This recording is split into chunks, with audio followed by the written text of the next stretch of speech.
Also, Suraj, it's been 9 years since The Life of Pi, and now here. Recently, your Hindi film, Bollywood film, also celebrated its 4 years. How's it been for you? There's nearly a decade now in the industry. Yeah, it's been epic. I mean, I went into this just like completely no idea what is going on, no idea about the industry, no idea about acting, no idea about any of this stuff. Um, so with the people I met, I've learned a lot. They've taught me so many things I've been lucky enough to do, and the struggles that people wouldn't usually think of in regards with me that I've dealt with have really helped me grow and learn so much. For all film related interviews, reviews, and content, please like and subscribe to Pooja Talwar. You can also follow me on Twitter and on Instagram. Suraj, as I said, we have a college in common. Always nice to meet a fellow Stephanian. So we have Likewise. decades between us. Yeah, I miss my Stephens days. Those were good times. Those were definitely the good times. But as we say, we all want to carve our own path and, our own struggles. And that's very well amplified and illegal. But a kind of sentence that stuck to me is the American dream, nothing less than a Photoshop reality. We have romanticized the struggle, but no one knows what the person goes through. So somewhere did it resonate with you, the Hassan's struggles vis-a-vis you? Because you came from Delhi, you also moved to the States, the experiences, somewhere did that resonate a bit? Oh yeah, 100%. Well, there were a few things. First of all, the thing that resonated most with me was this. I come to the US from India. I'm here for a seriously long time. This was 8 years ago. And I need my fix. I'm so homesick. I go looking for in the Indian restaurants, the good ones, and just try to eat their maki dal and all this. So over time, you make friends with the waiters, you make friends with the one of the chefs, you make friends with some of the delivery guys, and you start hearing their stories, and eventually they open up to you. They show you pictures of their family. They tell you about their stories. Then you realize that these people haven't seen their family in so long, and they still talk like they're right there. You see that they struggle so hard, but for some weird reason, they're always smiling, always staying jovial, always staying positive. It's not really, it doesn't make sense, but it's very like hard. It's strong, makes you strong. So I realize all these things, and I'm going through. I'm a kid myself at that time, and I'm like, wow, these people really struggling. And of course, I felt like I was struggling, but nothing compared to this. So this was the main thing when the story came to me, the script. I read it, and I know Hassan. I know these people. Hassan's part me in the sense that, yes, he came from Delhi and studied film in the US, and then, had the struggles, lost sight of his dreams to only find it again, and realize that those struggles are just normal. You have to overcome them. But then also I saw all these people I've known for these years now, and I want to tell their story. I want to be a part of that story. That was very key to the whole thing. But yes, there's this other thing that I feel like people can take away from this. I took away from this is, one assumes in India or most places that, okay, he's gone to the US, he's made it. Absolutely. That's the end game. But it isn't. People, I mean, for that matter, I have my brother who lives abroad. I have friends who have moved to the States. I feel their lives are far better than mine, but I really don't think so. So yeah, carry on what you were saying. I mean, I resonate with this. Yeah. Yes, it's a perspective building thing, because the idea, and it's very simple, and it is very much just that the selling of the American dream, except that the American dream has to be struggled for, and the struggle that takes to get there is often overlooked, because one, they're far away, so you don't know exactly what they're going through. You can't see it day to day. Two, they're soft and obvious, both direct and then soft things that a person who has moved deals with. One is the obvious stuff, how to make things work, culture shock, all this. But then there is this thing where you miss something. You feel like you're missing something and you don't know what it is. And I guess it's just the difference in culture. It's just the difference of the things you surrounded yourself with. It's the unfamiliarity of the whole thing. Those are real struggles, and the people don't realize that they go through that. I went through that. Everybody goes through that, whether you come into this place from a place of privilege or not. these things are common ground. These things are the things you struggle with. So 100% I agree. It's I not to say that it's a trap. It's just a trap to think that is uh, like that. You go there and it's done. I feel like that is something Hassan learned too. He went there thinking, okay, I love movies, I make movies, I'm gonna go there and I'm gonna make movies. And then life happens, and then you start realizing that there's so many things you have to learn from, deal with, and people you have to meet, and people who have to make you stronger, and people who have dealt with these things have to give you their life experience to help you on your journey. So like Hassan and myself, this is a reality. And to a degree, I keep saying that from this film, I hope people take away a sense of perspective or a sense of understanding.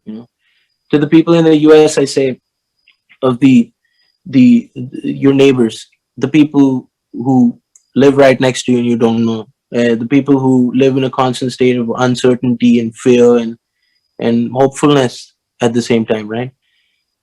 But the thing with Indians, I would also say it's the understanding that the struggles don't automatically go away if you go away.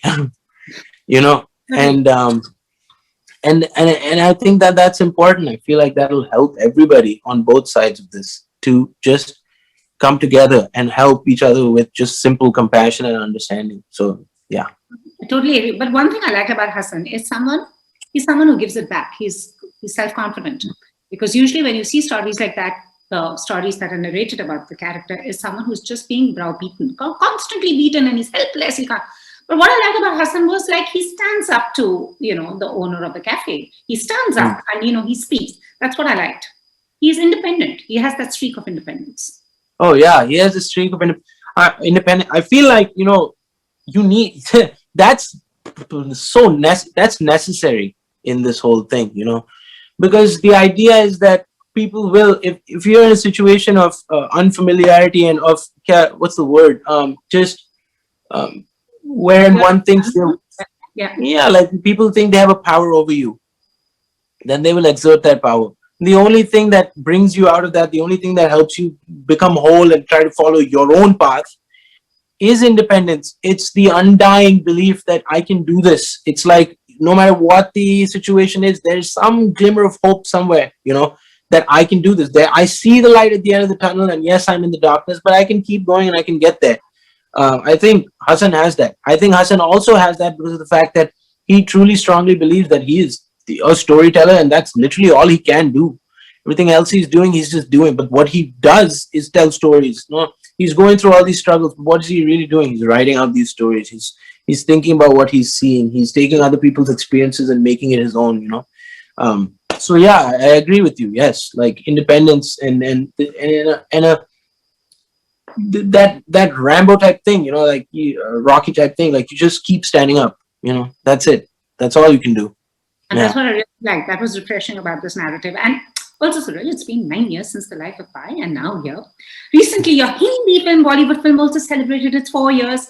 How's it been for you? There's nearly a decade now in the industry. Yeah, it's been epic. I mean, I went into this just like completely no idea what is going on, no idea about the industry, no idea about acting, no idea about any of this stuff, So with the people I met, I've learned a lot. They've taught me so many things I've been lucky enough to do, and the struggles that people wouldn't usually think of in regards with me that I've dealt with have really helped me grow and learn so much. And like Hassan, again, like I realized something, like all my life, not to say that I have been I have been not acting, but I have always acted in my life. It's something I've naturally just always had, that thing. I just keep doing this thing. So no matter, there were bits where I rebelled against acting itself in the last 8 years. I was like, what am I doing? But then you start realizing that this is what I do. This is what I can do. This is what I'm good at. And regardless of everything, I will do this. I'll keep talking to myself as if I'm someone else. I'll keep watching people and the things they do and try to react or deal with or understand what or why they're moving or doing this way and all this. I can't escape it. So it's a part of me. So that that was a big revelation for me. That's the moment when I started feeling like, okay, you know what? Yes, I don't know anything, but I can do this, and I've been given the opportunity to do this. So I really should do this because I'm going to do this regardless. Um, yeah. And it's an interesting filmography, but also, recently we've seen this inclusivity. There's always been that debate that Hollywood, American movies should have a lot of inclusive casting. We've seen that happen, but it's still far from what we expect. We saw Bridgerton, and a whole lot of people were most offended by, the inclusive casting. But do you think it's making some leaps? And I also feel that they also need to have people telling stories behind the camera, like whether it's the South Yeah. Asians, whether Yes. it's Yep. Mexicans, whether it's anyway. That's the yeah. White That's the key. Yeah. That's the key because okay, I came here 8 years ago, 9 years ago, and things were tougher. The things I'd auditioned for were seriously like sometimes you just like, okay, I can't be a taxi driver 4 times a day. But things have improved dramatically, obviously, dramatically, and there's a long way to go. And yes, you hit it on the head. I feel like this is the thing. I am as an actor, or an actor is what they do is take someone's idea, make it their own to whatever degree they can, and emulate it and speak it out and live it. But the thing is, that can only be so authentic. What really matters is the people in the writer's room. The creative end of this whole story needs to have the correct perspective. They need to have lived it. Otherwise, how are they supposed to inform the story of a perspective that they don't have? They can't. So even if they do try to be like, okay, you know what, we really need an Indian person in the script, so let me just, they don't know what they're really talking about because they don't know the experience. That's why we need South Asians, and it is happening. We need South Asians in the writer's room, directors and producers essentially, and then obviously production design. All of this matters so much. Investors, it matters so much because you bring with it a perspective. No, I totally get that, but we are seeing diverse casting. But what has been your major struggle? I mean, you've had a role in Homeland, you've had Million Dollar Arm, you've had Life of Pi, you've had this, you've had Filori. But what has actually been your struggle as an actor who is in the United States? Everything in the middle of those projects. It's been a struggle, like I come from a very simple background, so learning all these things has been a struggle, dealing with American culture and what I like and dislike and why I like and dislike things, stuff like that. The amount of auditions I've done at certain phases of my life is very crazy. It's much more than one would think. And then, dealing with some more cerebral stuff, like, the feeling that, yes, I might not know much about acting or storytelling, but I feel bad because as an Indian, I see all my fellow South Asian actors being of great talent, of great ability, of such beautiful volatility, of emotion, being asked to audition for some stuff that is just like it's tough for people to lose. It's tough because people can lose their passions in the just the roles sometimes weren't of a caliber that could be considered like, okay, I have a challenge here. The thing that's important to growth is challenge, right? And if you're not challenged because the roles are so shallow, they don't have the understanding that is required for them to be real. It makes things very tough. It makes it hard. It makes it emotionally straining. Obviously, that's getting so much better now. So everybody's having a resurgence. Like, people feel better. People are doing good things now. But it has had its effect. It really it can burn you out a little bit. So Totally. Would it have been easier had you been here in Bollywood? I mean, we hear the same stories. probably not. Probably not. No. I mean, it's again, like, see, there's one thing that's happening in Bollywood that is tremendously beautiful to me, and that is this thing where young people are making things. Young people are making things. That is to me special. Like, not only does it bring energy and youth to a thing, but it brings perspective. It brings a change. It brings different reality of what the life we live in India to the screen, to everybody. It makes them, they find their life mirrored on screen. It's important, whether it be through web series and stuff like that, or TV or streaming services. It's all helping build and grow and enlarge the perspective. So, there is a part of me that would like to be way more involved in that than I am. But I don't think it would have been any easier. I feel like the struggles would have been there. They just would have been a little more different. I feel like my taste of performance, and even my looks just aren't necessarily in line. But I mean, there is space for them, and there is no part of me that doesn't want to be a part of this. I want to do this. I want to do commercial Bollywood. I want to do small Bollywood. I want to do new Bollywood. I want to do, be part of this research.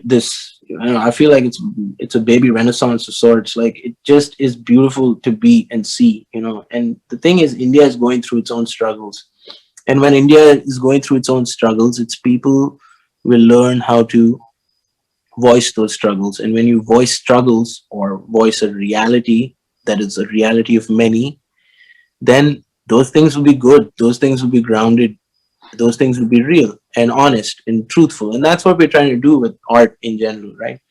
So I want to be a part of it. And I'm so glad that it's happening. Sure. And would love to see you also part of it. So, I mean, out of your films, any starstruck moment that Suraj had, or with someone that he was so impressed with the craft of? Yeah, yes. In terms of on set, you mean, right? Yes. I've always wanted to work with Naseeruddin Shah. Right? To me, he is a magician, So I did this one film called The Hungry, and I had one scene with him. Just one, and it wasn't even really a scene because I'm in the scene and I walk out of the scene and he is in the scene, So I wasn't even getting to act with him. But I've always been a fan of his. I've always admired this man. Like, there's something that I respect deeply, and it channels some part of my mind, So in this scene, in all the takes, instead of walking out of the set at the end of my bit, I went into the bathroom that was connected to the set. Like, it was a part of the set, right? And I could hear everything. And I sat in there and waited and just listened to him deliver his act. Wow. And you listen to this thing, it's craft, It's tough to come across craft like that is so natural, but so that takes years of experience. And to just listen, I'm not even looking at this man, I'm just listening. I didn't get bored. I just kept being in awe, kept learning, kept feeling like, you can really do this modulation. His voice modulation is phenomenal. It was quite a starstruck moment. It was not starstruck, it was more like, oh my good Lord, I need to see this or hear this. I get that. And it was phenomenal. Awesome. And is there something that you miss about home? Something specifically? Craving something? Just my friends and my family. Yeah. No khana? Yeah. All the khana. all the khana. All the khana. Really miss momos especially. Anyway. Chalo, I wish I had momos virtually served kar dete. Thank you so much, Suraj. All the very best. Thank you. Bye-bye. If you've liked this interview, please like, share, and subscribe. Follow me on Twitter and Instagram.